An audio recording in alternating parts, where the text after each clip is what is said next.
morning, everyone. Good morning. This is a day we've all been working to and working for on the path to yes. We were in range for a while, but until we could cross a certain threshold of enforcement for our workers' rights, for environment, and for the prescription drug issue, as you know, they were three of the areas that we had put out there. I want to thank our chairman, Richie Neal, chair of the Ways and Means Committee, the 8 members of the task force, and I will acknowledge momentarily by thanking them for their leadership in negotiating on different segments of the legislation. I also want to thank Richard Trumka, the president of the AFL-CIO. He was persistent, was satisfied, knowledgeable. He really got us to a place which is a far distance from where we started with the proposal that was given to us. There is no question, of course, that this trade agreement is much better than NAFTA. But in terms of our work here, it is infinitely better than what was initially proposed by the administration. And I credit our chairman, Richie Neal, for helping us navigate all of these places. The unity of our caucus on specific priorities in order to get the job done. And again, the brilliance and knowledge of Richard Trumka as to the ramifications of every provision that was in the legislation. We'll be handing out a memo from the Ways and Means Committee, you may have it, which explains why we are so proud of the distance that we have come from where we started with the administration on this legislation. It's a victory for America's workers. It's one that we take great pride in advancing. Members of the 8 members of the task force, Congresswoman Rosa DeLauro, who has a markup in her committee about workers' rights or in appropriations. Congresswoman Jan Schakowsky, you'll be hearing from. Mike Thompson of California, Terry Sewell of Alabama, Suzanne Bonamici of Oregon, who you'll be hearing from. Jimmy Gomez of California will be hearing from as well. Where are my others? John Larson of Connecticut, Earl Blumenauer of Oregon. 1, 2, 3, 4, 5, 6, 7, 8. Here we are. And now it's my honor to yield to Richie. He was indeed a maestro to make all of this happen. It's with great respect and admiration for his work and gratitude that I yield to the chairman of the Ways and Means Committee, Virginia. Thanks, Madam Speaker. Thank you. Every once in a great while, you get to participate in a "it will never happen" moment, and we are witnessing that today. The other value of technology I will point out was after a round of intense finishing conversations and negotiations over the weekend that started on Saturday morning with the Speaker, myself, and the Trade Rep, Robert Lighthizer, we went back and Mr. Trump, the Speaker, was on a hunting expedition. We spoke with him frequently. But the Speaker talked to me earnestly about we're near. And on Sunday, when Tom Brady was about to take it in, all of a sudden I looked at my phone and said Pelosi for caller ID. Long wisdom tells me, the hell with Brady, take the call. And I was watching Baltimore and Oregon. So this is a transformative agreement. It's a template, I believe, for future agreements. Our constant emphasis was on enforceability. We fixed that. And the idea and the notion that the president of the AFL-CIO, Rich Trumka, would be supportive of this initiative, I think, tells the story. But this is more than a triumph for organized labor. It's a triumph for workers everywhere across America. In terms of the working group members, I want to say that they strengthened the labor standards. They strengthened the environmental chapters. They enhanced the verification mechanisms for environmental trade. With the unflinching leadership of the Speaker, we also secured important changes in USMCA that preserve Congress's ability to change U.S. law to address the crisis we are facing with respect to high prescription drug prices. Over the intense period of these negotiations with the administration, I repeatedly emphasize that USMCA will deserve a vote because it's an agreement that Democrats have shaped. I don't think anybody on this dais would have said 2 months ago that we would have been able to get as far as we did in this negotiation. It was based upon goodwill, but also a determination that we acknowledge the problems that have existed in the past with enforceability. And it was a very telling moment, just to share with the media. On the day of the break in August, with the working group, I said to the trade rep the last meeting, I said, nothing has fostered more disagreement about trade than the lack of enforceability. And the trade rep said to me, you are absolutely right.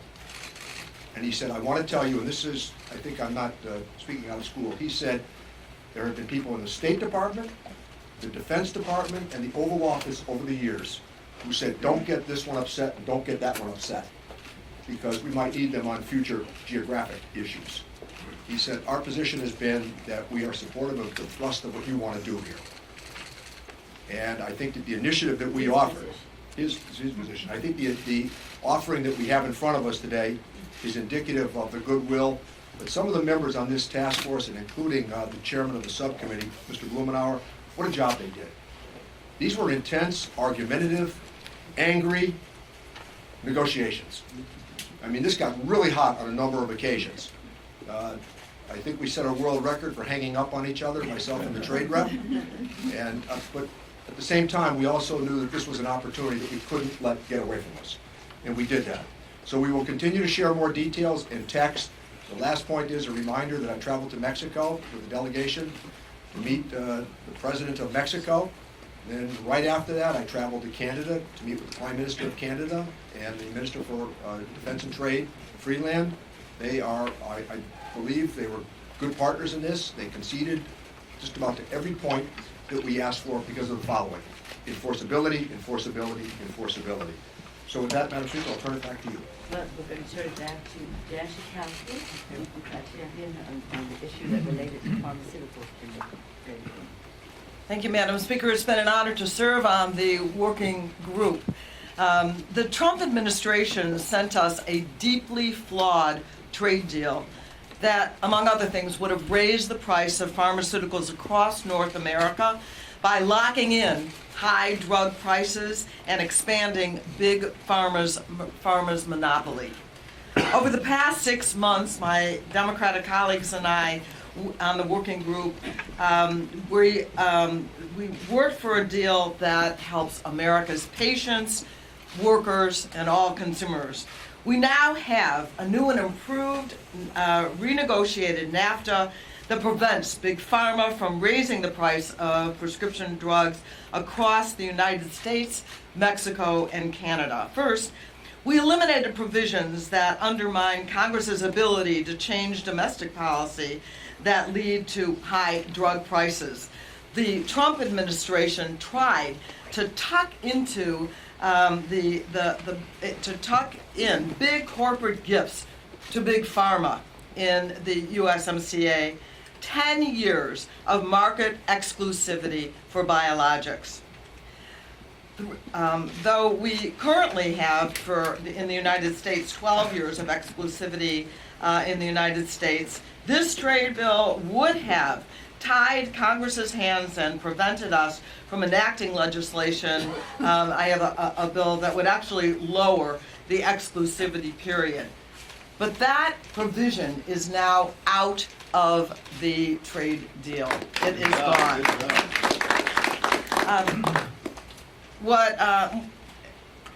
And because of our current prescription drug pricing crisis, many Americans actually would go to Canada and to Mexico to get lower cost drugs. This would have raised the cost across the hemisphere.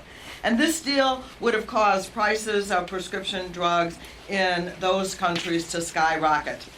On the first day of our negotiation, I told the U.S. Trade Representative Lighthizer that the biologic exclusivity provisions needed to be removed, and now they are gone.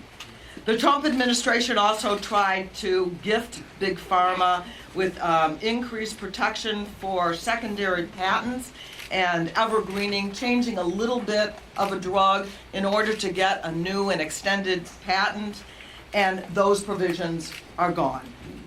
Finally, the Trump administration also tried to prioritize brand name drugs and include barriers to market entry of generic drugs. And we have now revised those provisions to ensure generic competition and to improve access and affordability to medicines for people across North America.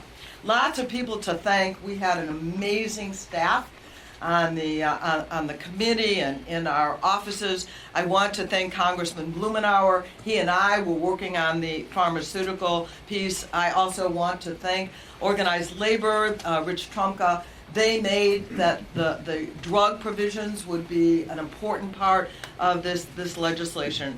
So we have fixed the USMCA for America's patients, consumers throughout the hemisphere. Thank you. Jim Gomez did a remarkable job on the enforcement mechanisms. Jim? First, let me thank the speaker and the chairman for trusting a red shirt freshman to be on this working group. I always looked at this issue as very important because I come from labor. I work for the American Federation of State, County, and Municipal Employees, Nurses Union in California. So I've learned and I understood the seriousness of any trade agreements. When it comes to this one, we were asked to really work on the labor and the enforcement parts of the agreement. We look at it as a three-legged stool. One, the labor rules within the agreement. Two, monitoring. And three is enforcement. When it comes to the rules, if you have squishy language, then it's hard to understand if there's any violation of that agreement. So we tightened up the language to make it stronger and more enforceable. And two, you have to have monitoring of any violations on the ground. So we actually created some monitoring mechanisms to assess Mexico's progress in implementing its labor reforms and complying with the rules that we laid out in writing. And three, if there's no consequences to a violation that we discover through monitoring of those rules, then the agreement is not worth what the paper is written on. So we created an enhanced labor-specific enforcement mechanism that will support and ensure that violation of the agreement standards will have real-world consequences. These provisions go to the objective that the speaker laid out, the caucus laid out at the beginning of this negotiating process. I want to make very clear that this is no longer NAFTA light. This is a new trade agreement that the working group and the Democrats have achieved with consultation, of course, with our partners. It is something that, when you look at it, that's never been included. Parts that we negotiated have never been included in any any trade agreement ever in the history of this country, ever. And that means that we're going to have more confidence that this is actually going to benefit the American workers, and it's going to create a more level playing field between Mexico, the United States, and Canada. I think this is a big win. This is no longer NAFTA light.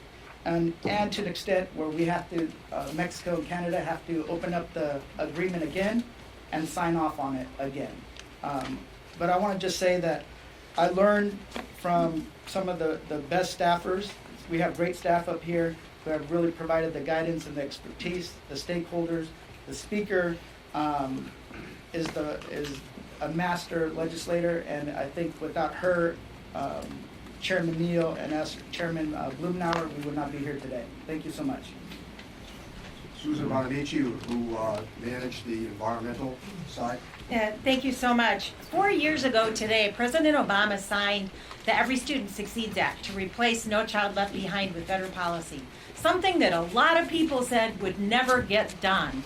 Well, here we are today, and the reason it happens is because of strong leadership. And when we fight hard for the American people, we can get something done. And we are here today to say thank you to Speaker Pelosi, thank you to Chairman Neal, and thank you to the work group who did work and fight hard for better provisions. And I can say unequivocally, this is significantly better than NAFTA, and importantly, a new trade agreement setting high standards that is significantly better than the USMCA that came to us in the work group. And with regard to the environment, we fought hard for these provisions. We have better rules on the environment. Importantly, we have enhanced monitoring so we know when violations happen. And then critically, we have strong enforcement and strong funding to make sure that those provisions are being enforced. We incorporate several multilateral environmental agreements. We have an interagency committee to assess and monitor. This is going to be the best trade agreement for the environment, and that is because of the hard work of the speaker, the hard work of Chairman Neal, and the hard work of the work group, and all the stakeholders who fought hard. So thank you all for being here today on this critical day, and look forward to continuing until we get this over the finish line. Thank you. Thank you. Thank you all very much for your hard work and of the Gang of Eight and the Trade Subcommittee and the rest. What will happen now, right now as we're speaking, the trade representative's on his way to Mexico for there to be a signing of this new revised trade agreement, which has come a long way from the original agreement that they presented to us. It makes all the difference in the world. To American workers, workers in Canada, workers in Mexico. It makes all the difference in the world in terms of environmental issues, and it makes all the difference in the world in terms of what Congresswoman Schakowsky talked about in terms of not putting in a trade agreement something that not only bars those countries, but our country from making any changes to strengthen the hand, to give more leverage to consumers rather than to big pharma. With that, we'll take some questions, but perhaps first, the distinguished chairman would like to say what we do next in terms of the implementing legislation. And Well, I think we're going to begin to share text, and people will have an opportunity to review parts of the agreement before there's any expedited period of bringing it to the floor. But I also think that Minister Freeland is in Mexico now with the trade rep, and we hope that they'll copper fasten the issue. And as the pass out that we have from the Ways and Means Committee, I want to say something that that Ways and Means staff, that trade staff, they're the best.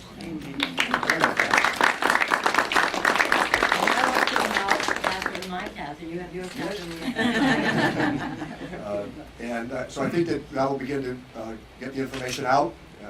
People have a chance to sort the implementation language and get this to the floor. I think that there's no reason for unnecessary delays, but at the same time, we want to make sure that there's a chance for people in the caucus to vet what we've put together. We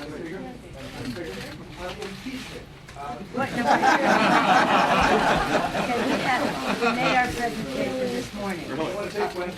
We're taking questions on the subject at hand, and since you're new to this, the others who are here regularly understand that. Yes, ma'am. Is it a coincidence that you are announcing this bipartisan deal on the same day that you're unveiling your articles of impeachment?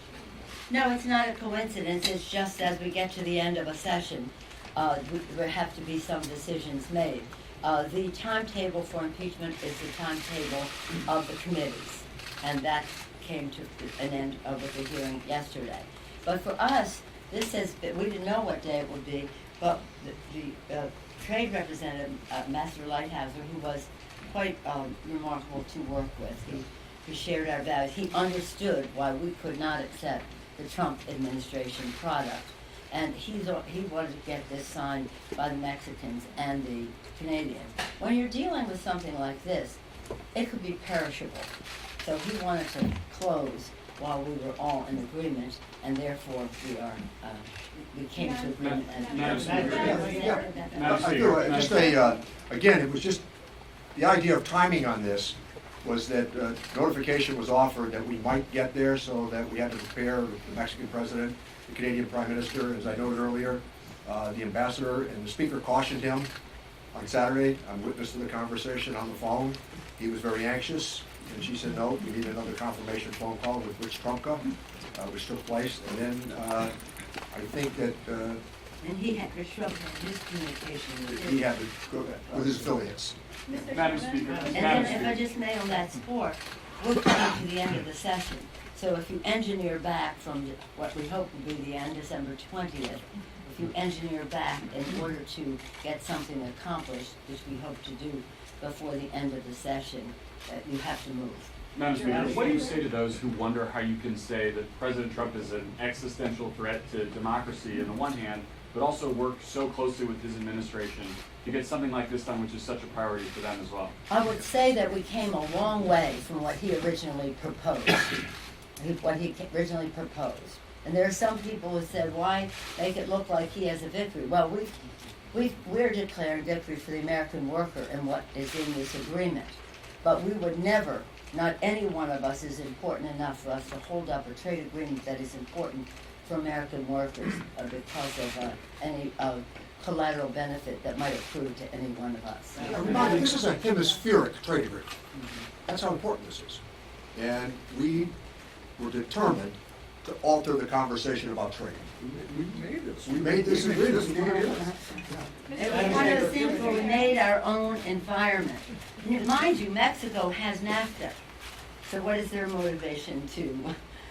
So we had to take everybody to a different place. And certainly, we would never have agreed to what the president proposed. Madam Speaker, Madam Mr. Speaker, Chairman, straight Mr. up. Chairman, Mr. President, can you just explain to the American people, we've fought hard over these specific issues, what this means to the economy long-term, you think? And then also, will the Americans have the ability to go into Mexican plants and verify? Yes. And we also believe that as we proceed now into the final stages of just the text sharing, that we'll be able to confirm what I've just said, not to miss the point that we can't turn our backs and deny the reality of trade. As I noted earlier, 95% of the consumer class in the world lives outside of the United States, coupled with the other reality. I mean, if you talk to your children or your grandchildren, and you talk about the internet, I mean, they're already globalized. So the idea for us, I think, is to shape these agreements so that the American worker is covered as well. Madam Speaker, Last question. This is kind of a whiplash morning, dealing with impeachment at 9 o'clock, USMCA. And the day is young. What's next at 11? But first of all you talk about when we come together is, when are we getting out here? Are we gonna be out by Christmas? And now you're saying you're whiplashed into all this activity to get us out on Well, time. we've been through many crazy Decembers here, certainly getting there. That said, though, when I talk to a lot of your Democrats who are very interested in getting USMCA, who might be skeptical about impeachment, they emphasize what's important to get this done, but they worry whether or not the attention and the legislative success of USMCA and perhaps other issues could win the day in the court of public opinion over impeachment when those issues are more prominent. Do you expect this to prevail and resound with those voters more than impeachment? This has a life of its own. This is about, as the chairman said, globalization is a reality. It is not going away.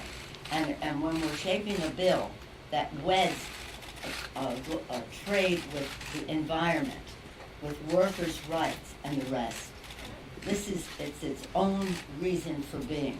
It has nothing to do with the rest of whatever you were talking about. But I will say that it is, in terms of globalization, environment, and then talking about not using a trade agreement to hurt our ability to make our own laws in the United States and those countries to do so. I had one disappointment, which was 260, but I was 230. I was too late coming in Could on. you explain that a little bit so you want to send it? Well, it's no use going into it. I mean, I lost. Here's the thing. They had 230 in the agreement.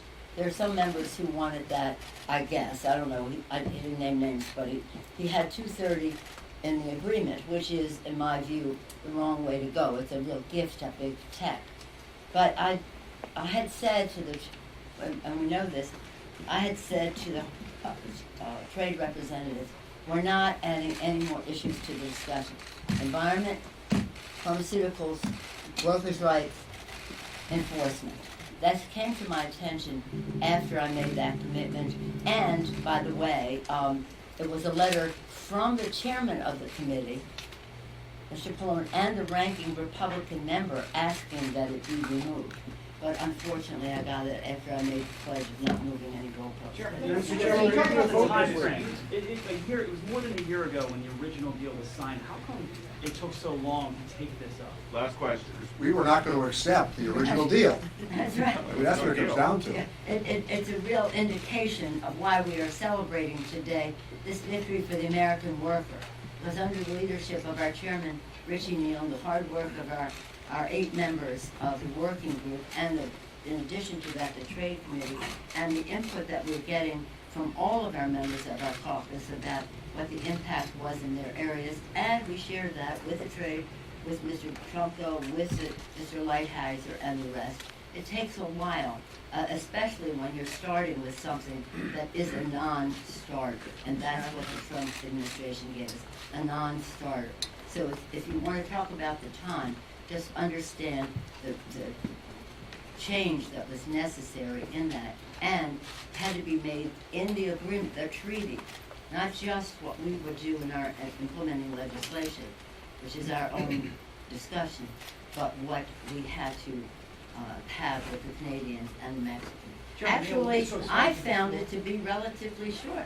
Perhaps you haven't been around here when we have had major battles on trade. Remember NAFTA 1? Oh my God, that was something so intense, heated, and long. This was really quite easy compared to that. And as the chairman said, this can be, what we wanted was not only to inch our way to a place that we wanted to take it to another place where it could be a template for future trade agreements, that a standard was set in terms of workers and how we respect our own legislative process here, as well as how we say, whatever you want to say, there is a direct connection between trade and the environment. You cannot- With a vote this week. Thank you. Vote this week. Thank you. When's the vote? Thank you.